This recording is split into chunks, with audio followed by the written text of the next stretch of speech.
Tansei. I'm Creeson Agecoutay. Welcome to APTN National News. Thank you for joining us. This morning, the Senate released a new report called Missing Records, Missing Children. Its goal is to provide better and more timely access to residential school records, which may contain key information about the lives and deaths of Indigenous children at those schools. The report is the result of several meetings done by the Senate Committee on Indigenous Peoples over the past several months. After hearing from dozens of witnesses, the report makes 11 recommendations. One of them is to get the federal government to compel the Catholic Church to release records to the National Center for Truth and Reconciliation, fund Indigenous-led approaches to locating records, and adequately fund the Residential Schools Documents Advisory Committee to assist in locating and transferring records to the NCTR. 22 First Nations across Canada are currently being impacted by wildfires, according to the federal government. This is the scene near Marcel Colomb First Nation in northern Manitoba on Wednesday. It is roughly 1,100 kilometers north of Winnipeg, and hundreds of people have now been evacuated. According to the latest update from the province of Manitoba, there are 2 different fires burning less than 10 kilometers from the community. As of yesterday, the federal government says nearly 7,200 people from 7 First Nations across Canada have currently been evacuated due to wildfires. Oh my God. It has now been 1 year since 33-year-old Leah Keeper went missing in Winnipeg. She was last seen on July 25th of last year in the city's north end. Keeper is Indigenous, 5'3", with a thin build, medium-length hair, and brown eyes. She was last seen in the Winnipeg area of Salter Avenue and Selkirk Street. This evening, the Bear-clad Patrol, Manitoba Moon Voices, and the family of Leah Keeper are asking the community to come together for a community search for Leah. The search will start at 6 p.m. at St. John's Park in Point Douglas. They're asking all participants to meet under the green canopy. APTN National News will also be there to speak with the family. If anyone knows where Leah is, you are asked to contact the Winnipeg Police Service or Crime Stoppers. The Winnipeg Police Service provided an update also, but gave very few details Wednesday about a 2.5-year missing persons case involving 28-year-old Cody Harper. Harper was last seen in Winnipeg's Elmwood neighborhood on October 13th, 2021. He was reported missing on November 1st of that year.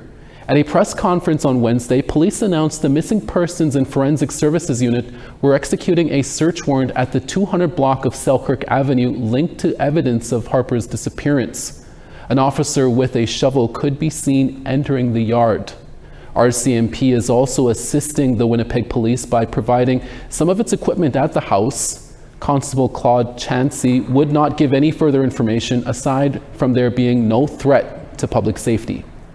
Can you expand at all? Like what led you to this building? No, I mean, this is an ongoing investigation. I'm not at liberty to provide any more information than that we'll provide today. We do want to reassure the public that there's no concerns here for their own personal safety.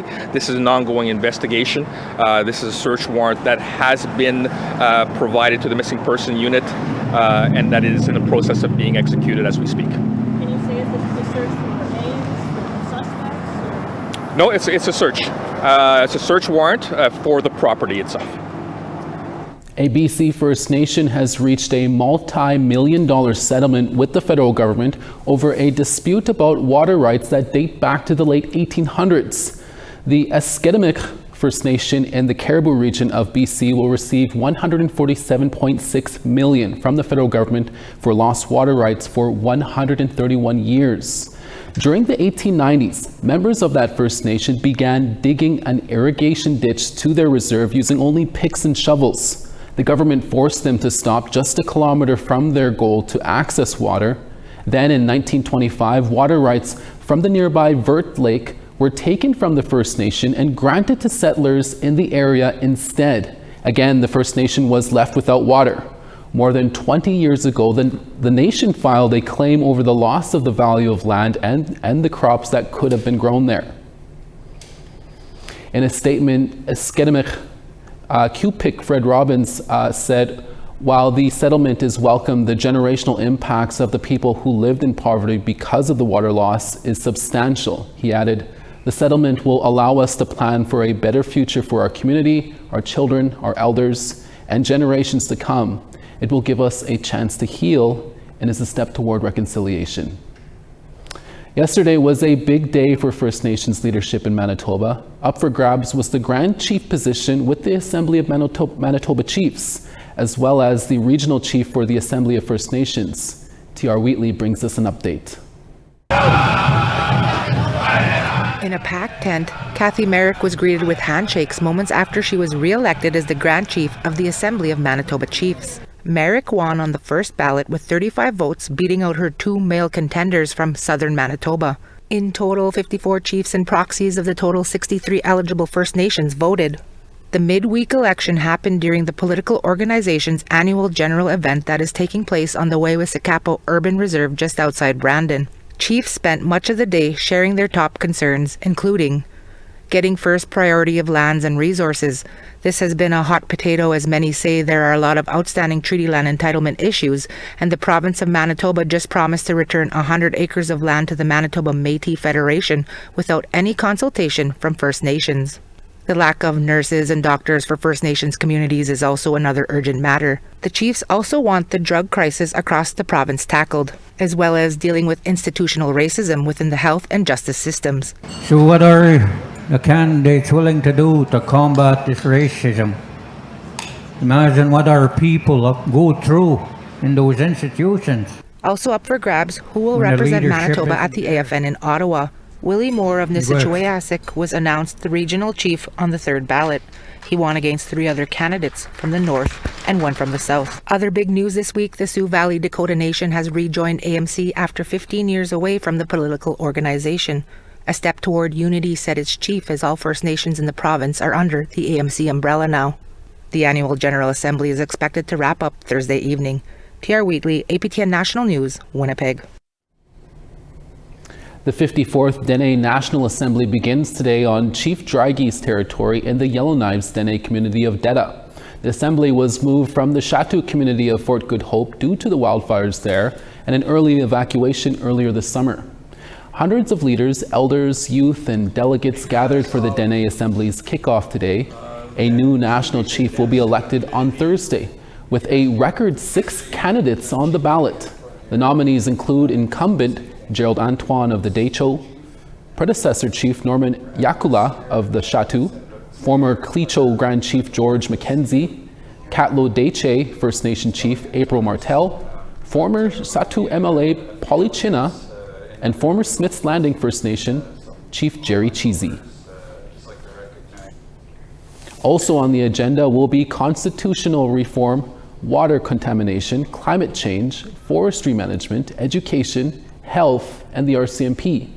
APTN News will have more coverage this week of the candidates forum and election. The president of the Manitoba Métis Federation was a fish out of water last month when he was ticketed by a conservation officer for fishing without a license. David Chartrand was casting his line in a lake near Cranberry Portage, 700 kilometers northwest of Winnipeg. Sav Jonesa has more on this story.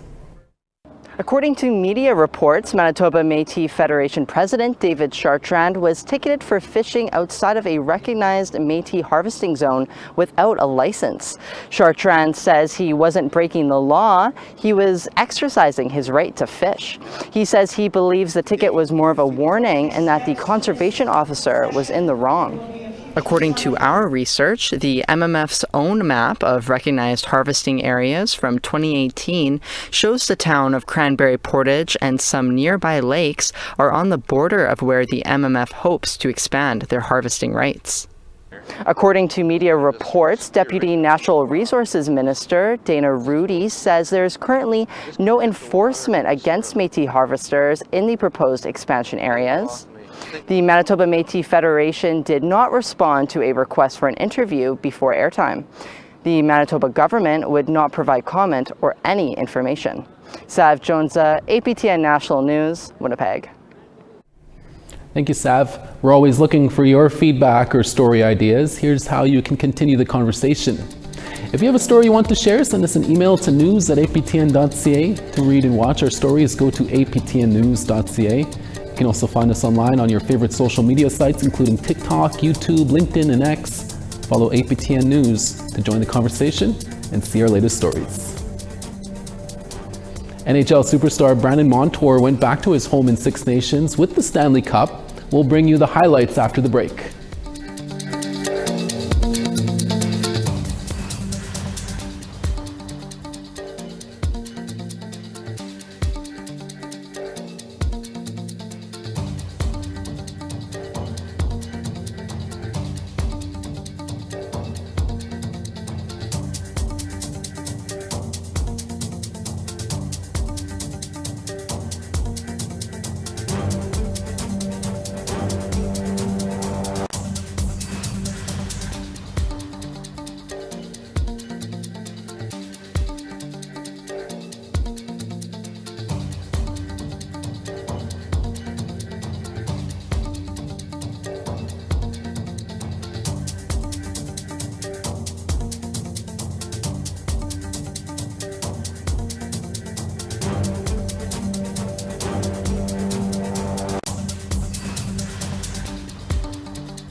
Welcome back. Wednesday, the Minister of Indigenous Services, Patty Hajdu, was in the Whitecap Dakota Nation in Saskatchewan to announce financial support for a new economic opportunity.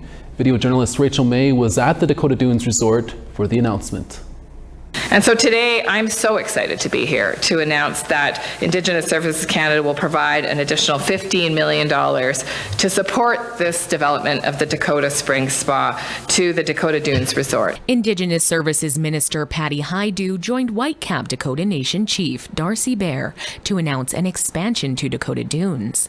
Hajdu said these types of investments are critical for the continued success of communities. Everyone deserves a fair chance to succeed. If we invest in communities' prosperity, then they're going to be able to better educate children, better ensure that they have the workforce. Indigenous Services Canada contributed $2 million during planning and development.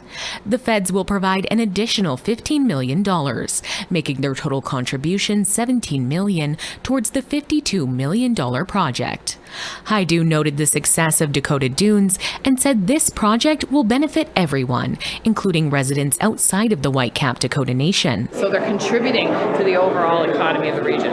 It's a real way to think about things that's not built around duty or sadness, but really about where do we want this country to go in the future.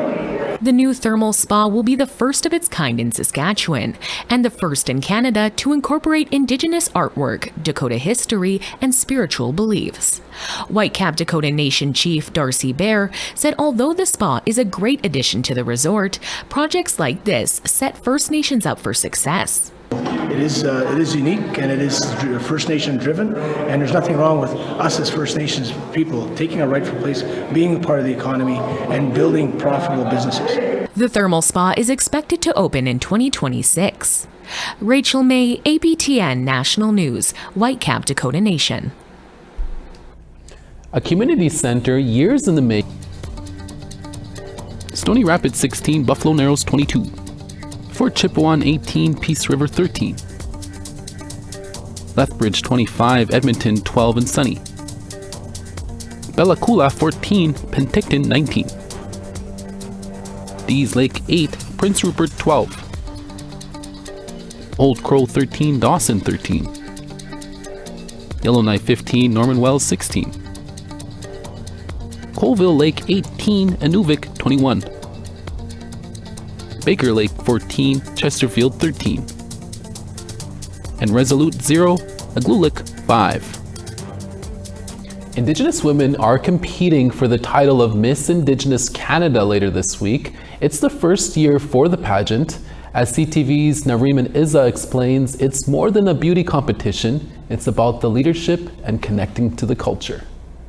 I just kind of talked to Creator and told him, help me to find my words. Smudging is one way Maya McDowell stays true to her faith. The 22-year-old took a big leap of faith and applied for Miss Indigenous Canada. It focuses on leadership, self-development, and cultural empowerment. This is McDowell's first pageant. I'm really working at considering myself worthy of opportunities, and that for me was just kind of an exercise in and of itself to apply and to tell myself, I'm worthy of being considered. McDowell grew up in Bushy River in the Dene First Nation in northern Alberta. She moved to Edmonton to pursue a nursing degree. She graduated this year. Indigenous people have a lot to offer, and I think we have such a holistic way of viewing things. I just think we need those allies and bringing that into Western health. Another Edmonton contestant vying for the title is Megan Breen. I always wanted to be a leader of Indigenous communities and giving back to my communities. The 21-year-old is studying psychology at the U of A and contemplating law school as well, two professions that provide guidance. So I thought this would not only be a great opportunity to meet like-minded women, but also be given the experiences to learn more knowledge that I could use in my future. Breen is a member of the Agecoutay First Nation in Northwest Territories. She was born and raised in Alberta near Redwater before moving to Edmonton. When I think back to my ancestors who attended residential schools and went through all those hard traumas that they endured, it just reminds me that in the end they were strong, and that's what made me be here today. 26 women are competing for the title of Miss Indigenous Canada. Judges will pick a winner this Saturday. Naranisa, CTV News, Edmonton.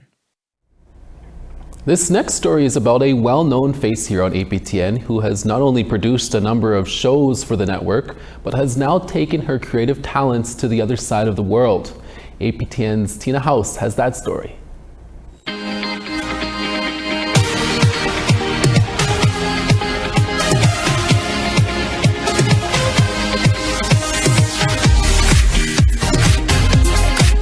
Tamara Bell is a well-known celebrity who has produced TV shows such as First Talk on APTN that features various guests discussing various subjects. But what many don't know is she is not only a recognizable talk show host and successful producer, but she is also an artist. She has just returned from an art residency in Champagne, France, where she lived in a castle with other artists from around the world. Being there in the castle, it was so unbelievable to be in a space where there's so much art and tapestries and beauty and the structure that's 500 years old. Your lived experience there is phenomenal because you really are free to just create, and having a world where you can do that is almost supernatural. And create she did. These are few of the one-of-a-kind pieces she made while there. Bell meticulously hand paints colonization of Indigenous people and the effects of residential school and the many traumas that stemmed from that genocide. It takes me forever to do a painting. I might sit on a painting for, in order to get the detail and the composition and the style. I paint on money. I use it as a canvas, and I almost feel divinely inspired sometimes through the creator to begin to create, and then when I see it, I begin working on it. And in this series, Bell paints about her Haida traditional territory and the gold miners that landed on their shores, bringing smallpox blankets that nearly decimated their population. I really fiercely moved into my work at a level that is, I really want to be unapologetic and fearless with what I create. And I take off all barriers and I completely remove the viewer's experience, and I really focus in on the Indigenous lived experience of us over the past 500 years. Tamara recently won second prize for painting at the Heard Museum in Arizona. Tina House, APTN National News, Vancouver. Thank you, Tina. And that's your midday newscast for this Thursday, July 25th. Dennis Ward is back for your evening national newscast in a few hours. Make sure to join us then. From everyone at APTN National News, hi miigwech masicho. Thank you for watching.